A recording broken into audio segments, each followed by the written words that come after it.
Good morning student. मैं सुरेंद्र मणि त्रिपाठी, युग निर्माण सीनियर सेकेंडरी स्कूल देवरिया खास देवरिया के ई पाठशाला में आप लोगों का स्वागत करते हैं।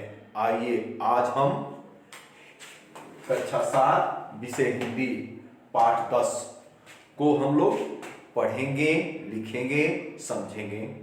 पहले आइए हम लोग शब्द और अर्थ पे देखिए। भूमिका, भूमिका माने होता है योगदान। निंदा, निंदा माने होती है बुराई। प्रशंसा, प्रशंसा माने भी बड़ाई होती है, प्रशंसा माने बड़ाई करना। हिम्मत, साहस। न्याय, न्याय माने होता है इंसाफ। कौम, कौम माने होते हैं जाति। ये तो शब्द अर्थ था। अब आप लोग क्या करेंगे, अपने पाठ बुक को खोल लीजिए और बुक में देखिए पाठ 10 देशवासियों के नाम एक संदेश। देखिए, क्रांतिकारियों ने जो स्वतंत्रता संग्राम की चिंगारी जलाई, उसे भावी पीढ़ी ने एक प्रचंड ज्वाला में तब्दील कर दिया।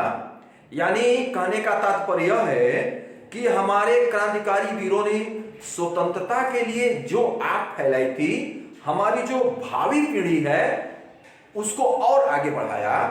उस लड़ाई के एक सिपाही थे अशफाक उल्लाह खां।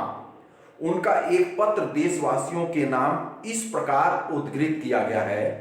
16 सितंबर 1927 का यह पत्र है। फैजाबाद जेल से उन्होंने लिखा है।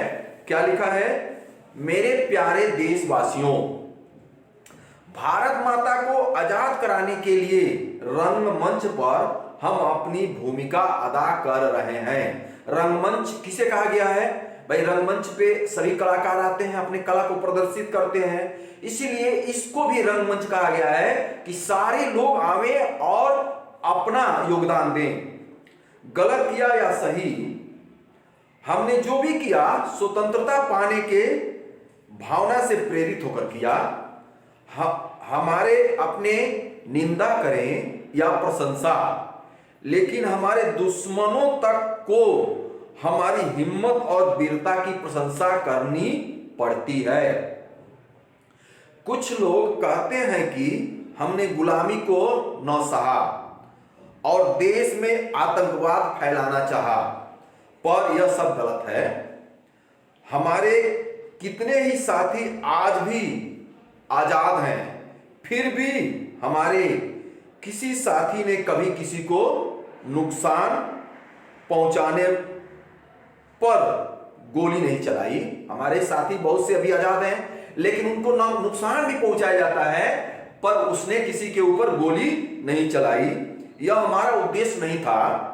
हम तो आजादी हासिल करने के लिए देश भर में क्रांति लाना चाहते थे। सरकार भी अंग्रेजों की और जज भी अंग्रेजों के। फिर न्याय की मांग किसे करें? जजों ने हमें निर्दयी, बर्बर, मानवता पर कलंक आदि विशेषताओं से पुकारा।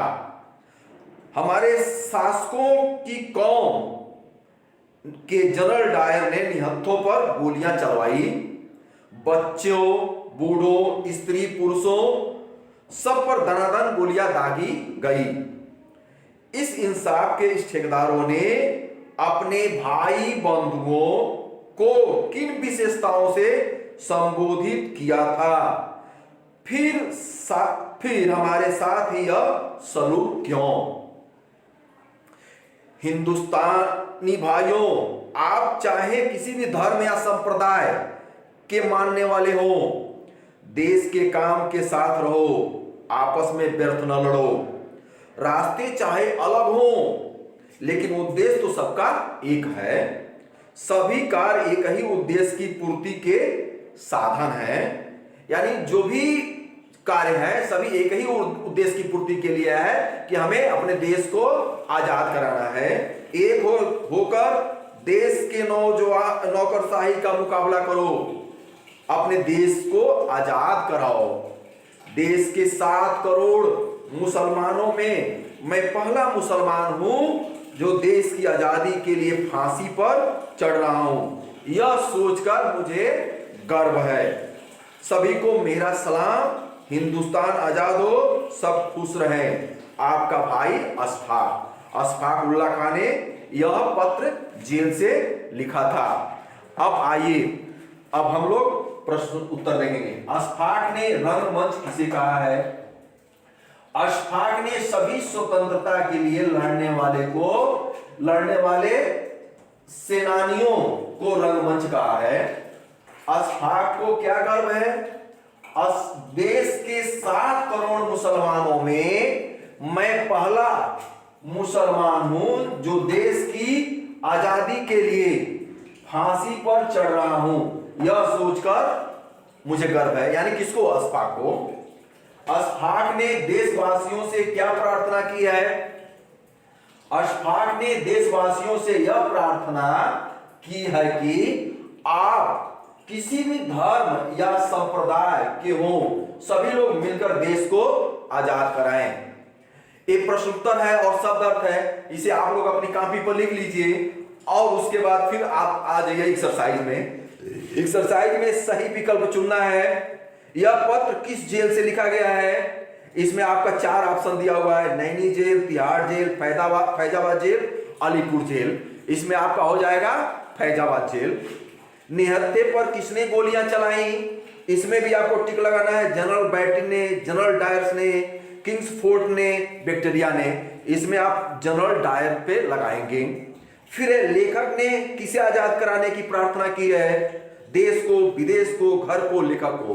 तो इसमें आप देश को आजाद कराने की प्रार्थना की है, ये आप उसमें लिखेंगे और इसको लिख करके अपने कॉपी पे लिख लीजिएगा। अगर कोई समस्या होगा तो फिर आप बताइएगा कमेंट करके, मैं इसको फिर समस्या को सॉल्व करूंगा। तब तक के लिए